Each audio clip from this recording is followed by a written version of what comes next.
Uma barra de um certo material elástico tem as dimensões que aqui estão indicadas, 1 por 2 por 20 cm, e o módulo de Young 60 megapascais e a razão de poação 0,3.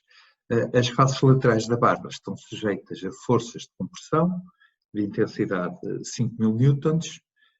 Não há forças tangenciais, apenas forças normais aplicadas nestas faces, e nas bases não há qualquer força aplicada. Pede-se para determinar as dimensões das arestas do paralelepípedo depois da deformação e pede-se na linha ainda se há ou não variação de volume. O paralelepípedo está aqui representado, as dimensões A, B e C, tal como estavam no enunciado, 1 cm, 2 cm, 20 cm. Aqui as constantes características do material e a força que está aplicada na face perpendicular a X1 e na face perpendicular a X2.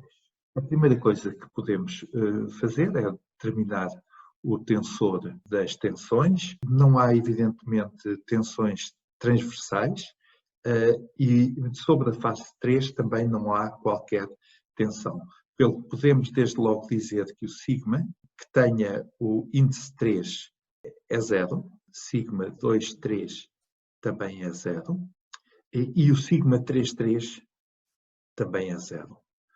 Quanto ao sigma 1, 1, é uma tensão de compressão, até negativo, é menos F, a dividir pela área na face 1, ou seja, a face perpendicular ao eixo X1, que é a face de área BC. O sigma 2, 2, da mesma maneira, é dado por menos F, a dividir por AC, já que esta é a área da face perpendicular ao eixo X2. Nós podemos imediatamente reconhecer que o tensor das tensões só vai ter elementos diagonais. O X1, X2, X3 do referencial, que está indicado aqui na figura, já são as direções principais. Por uma questão de simplificação da notação, escrever então simplesmente sigma1 igual a menos F, que é menos 5.000, a dividir por BC, ou seja, 2 vezes 20 vezes 10 levantado a menos 4, o que dá menos 1,25 vezes 10 levantado a 6 pascais. E para sigma 2, é simplesmente sigma 2, 2, da mesma maneira é menos 5.000 a dividir por 1 vezes 20 vezes 10 a menos 4, ou seja, é menos 2,5 vezes 10 levantado a 6 pascais. Portanto, o tensor das tensões, sigma, é dado por menos 1,25, menos 2,5, 0, 0, 0, 0, 0, 0, 0, claro, vezes 10 à sexta, tudo isto em unidades pascais. Como este problema é bidimensional, podemos ver o elemento de matéria, que eu vou aqui representar, X1, X2, o elemento de matéria está aqui, e as tensões são então esta, sigma1, e esta tensão, sigma 2. A força sobre a face paralela ao plano X1, 0, X3 é igual à força sobre a face no plano X2, 0, X3.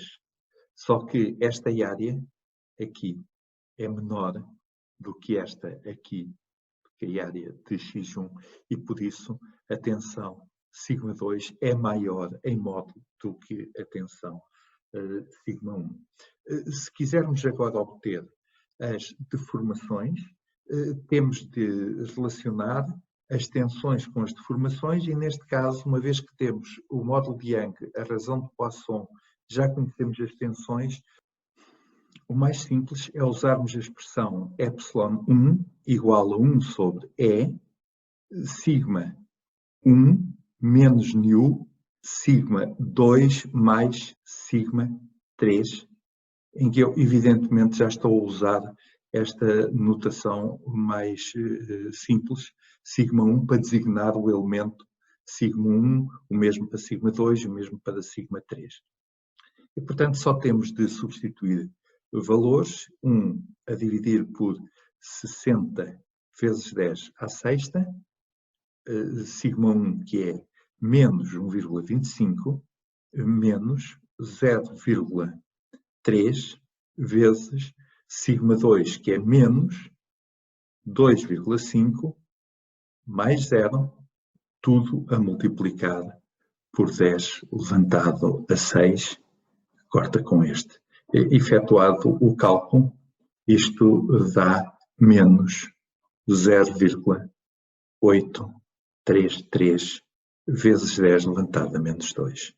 O mesmo para ε2. ε2 é igual a 1 sobre E. E agora, sigma 2 menos nu, sigma 1 mais sigma 3. O que conduz ao valor menos 3,542 vezes 10 levantado a menos 2. Finalmente, o ε3 é igual a 1 sobre E, sigma 3 menos nu, sigma 1 mais sigma 2, o que conduz ao valor 1,875 vezes 10 levantado a menos 2. E estão encontrados os elementos da diagonal do tensor das deformações. Mas este tensor também é um tensor que só tem elementos diagonais, já que o epsilon ij é igual a sigma ij a dividir por 2 μ, em que μ é um dos coeficientes de Lamé. E como quando I diferente de J, o sigma ij é zero, portanto o epsilon ij também é zero.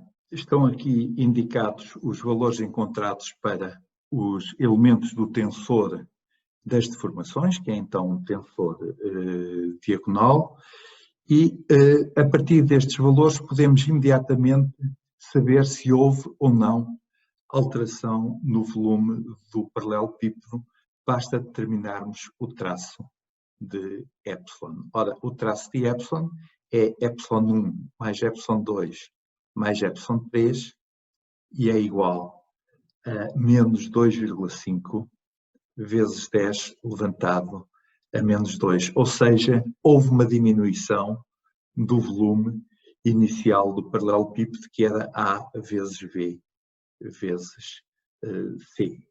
O comprimento de cada aresta foi alterado, assim, segundo o eixo x1, temos a linha igual a 1 mais epsilon 1 vezes A, que é igual a 1 menos 0,833 vezes 10 levantado a menos 2 vezes 0,0 vezes 0,01 centímetros, o que dá 0,99167 centímetros.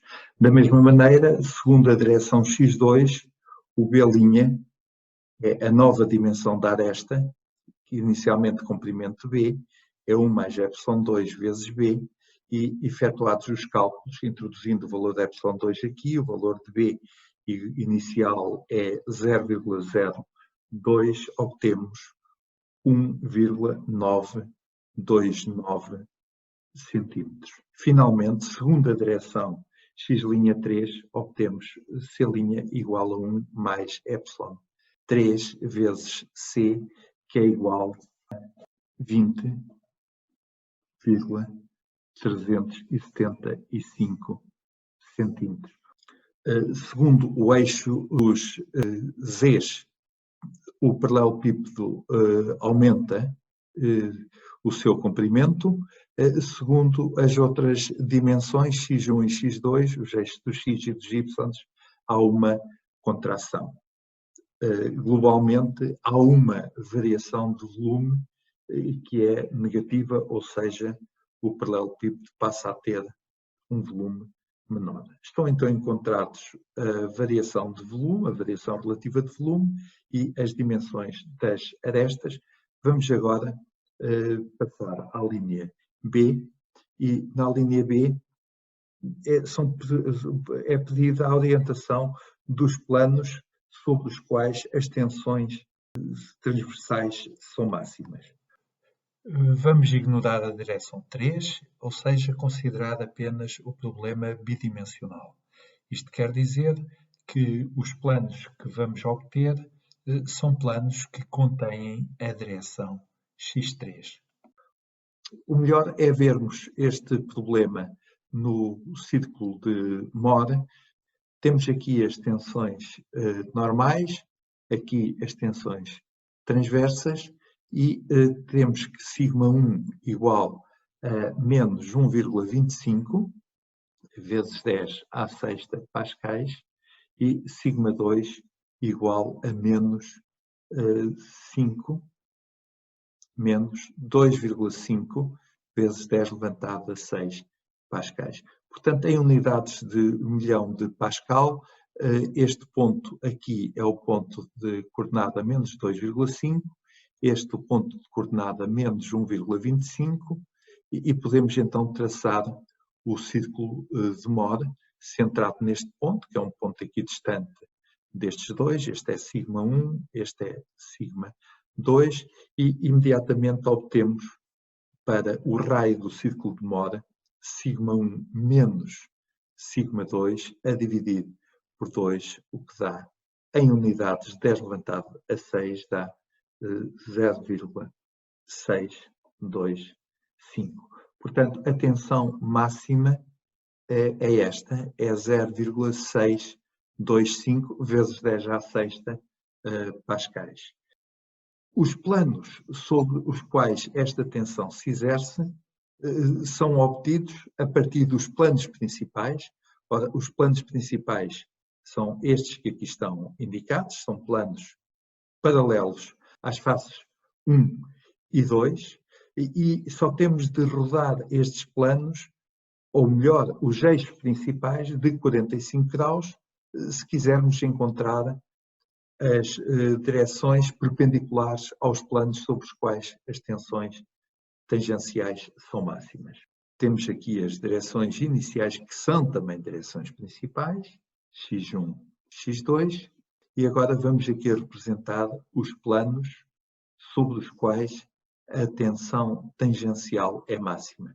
Este plano, naturalmente, e qualquer plano que lhe seja paralelo, e o plano perpendicular a este, e que é este que aqui está indicado.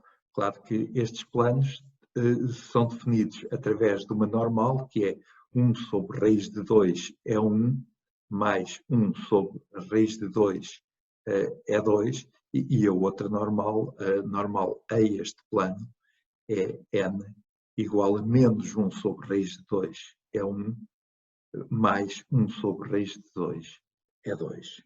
E o valor das tensões máximas, o tal máximo, é então dado por 0,625 vezes 10 levantado a 6 pascais. Pede-se ainda para determinar o máximo valor de F que está a ser aplicado é de 5.000 newtons, o F está a ser aplicado sobre esta face e sobre esta face, e naturalmente forças iguais e opostas, de sentidos opostos, nas faces opostas, e agora quer-se saber qual é o máximo F para que o material não entre em ruptura de acordo com o critério da tensão tangencial máxima. Ora, a tensão de cedência é dada por 5 vezes 10 à sexta pascais, de acordo com o que é indicado no enunciado, e de acordo com o referido critério da tensão tangencial máxima, esta tensão tem de ser sempre maior do que a diferença das tensões normais. Se eu colocar σ1 menos σ2, como σ1 é maior que σ2, não em módulo, mas em termos relativos, um é menos 1,25, o outro é menos 2,5, então esta quantidade é claramente positiva. E, portanto, queremos saber qual é o F' correspondente a este caso limite em que esta diferença é igual à tensão de cedência. Então, temos que sigma linha 1 é menos F' a dividir por BC, a área da face 1, menos, com menos dá mais F' a dividir por AC, e, portanto, vejam, o A é menor do que o B, logo esta quantidade é positiva, e esta quantidade é menor do que 5 vezes 10 levantado a 6. Ou seja, daqui resulta que F', e agora 1 a dividir por A é 1, o C é 20, menos o B é 2 e o C 20. Claro, tudo isto a multiplicar por 1 vezes 10 levantado a menos 4, para colocar a área em metros quadrados, há de ser igual a 5 vezes 10 à sexta, e daqui resulta que F' é menor do que 5 vezes 10 à sexta, vezes 10 a menos 4, vezes 20 e ainda vezes 2, ou seja, o F' tem que ser menor do que 20.000 newtons. Portanto, a força de compressão que se exerce sobre a face 1 e a tensão e a força de compressão que se exerce sobre a face 2, essas forças têm o mesmo valor e não podem exceder 20.000 newtons. Até agora analisamos o problema apenas nas dimensões 1 e 2. Se o fizéssemos nas dimensões 2 e 3, e notando que o σ3 é 0, o círculo de Mohr seria este e a tensão transversal máxima já seria 1,25, ou seja, maior do que aquela que encontramos no caso de considerarmos apenas as direções 1 e 2. E já se considerarmos as direções 1 e 3, o círculo de Mohr agora é este, em que o σ1 é menos 1,25, claro, em unidades de megapascais, e o σ3 é 0, ou seja, temos uma situação igual àquela que acabamos de descrever nos direções 1 e 2, pois encontramos uma tensão tangencial máxima de 0,625, ou seja, esta situação não interessa considerar. Mas esta interessa. Se representarmos o elemento de matéria nas dimensões x3, x2, então temos uma tensão de compressão σ2, que é igual a F' a dividir por AC, e não temos qualquer tensão na face perpendicular ao eixo x3. Isto significa que estas direções x3 e x2 são direções próprias, e para encontrarmos a tensão tangencial máxima temos de rodar estes eixos de 45 graus e encontramos estes planos, ou este, cujas normais são estas que aqui estão. Se efetuarmos agora o cálculo decorrente da condição de F' sobre AC ser menor do que o sigma de cedência, então vamos concluir que o F' tem que ser menor do que 10.000 newtons, ou seja, metade do valor que antes tínhamos encontrado. Ou seja, o F', a força de compressão que está aplicada, não pode exceder o valor de 10.000 newtons, sob pena de a tensão nestes planos ultrapassar a tensão tangencial máxima.